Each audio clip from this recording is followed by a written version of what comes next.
તો ગુજરાતમાંથી રાજ્યસભાના ઉમેદવાર તરીકે સ્મૃતિ ઈરાનીએ ઉમેદવારી નોંધાવી છે। ગઈકાલે સ્મૃતિ ઈરાનીએ પોતાનું ઉમેદવારી ફોર્મ ભર્યું હતું, તેમાં પોતાની સંપત્તિ પણ જાહેર કરી હતી। કેટલી છે સ્મૃતિની સંપત્તિ?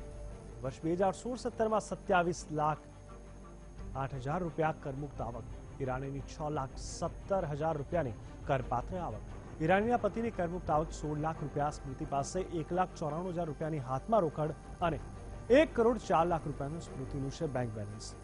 પતિ ઝુબીનનું બેંક બેલેન્સ 1 કરોડ 9 લાખ રૂપિયા શેર, મ્યુચ્યુઅલ ફંડમાં 22 લાખનું રોકાણ, પોસ્ટ વીમામાં 16 લાખ રૂપિયાનું સ્મૃતિનું રોકાણ છે।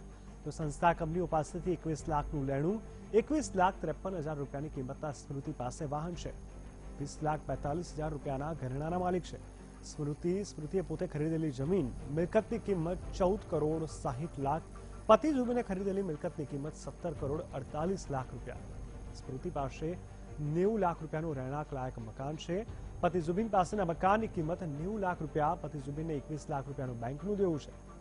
1994માં સ્નાતકનું 1 વર્ષ પૂર્ણ કર્યું હોવાનું કબૂલ્યું છે, સાથે જ સ્મૃતિએ પોતાના પર એક કેસ પેન્ડિંગ હોવાનું પણ કબૂલ્યું છે।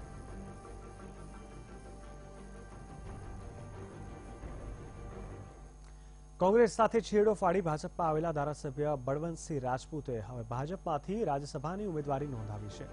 પોતાના ઉમેદવારી ફોર્મ વખતે જાહેર કરેલી સંપત્તિ જોઈએ તો વર્ષ 2016-17માં બળવંતસિંહને 1 કરોડ 33 લાખની આવક, પત્નીની આવક વર્ષ 2016-17માં 96 લાખ રૂપિયા। બળવંતસિંહ સામે કોઈ ફોજદારી કેસ પેન્ડિંગ નથી।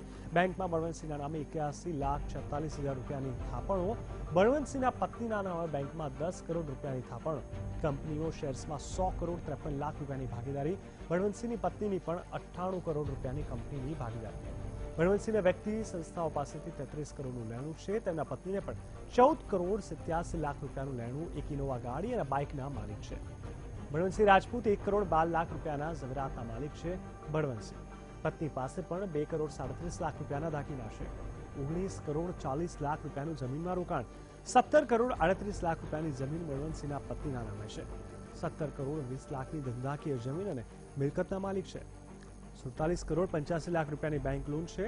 બળવંતસિંહના નામે પત્નીના નામે પણ 1 કરોડ 64 લાખ રૂપિયાનું બેંકનું દેવું। તો વર્ષ 2013માં ભોપાલની બરકતુલ્લાહ વિશ્વવિદ્યાલયમાંથી બેચલર ઇન આર્ટ્સ કર્યું હતું।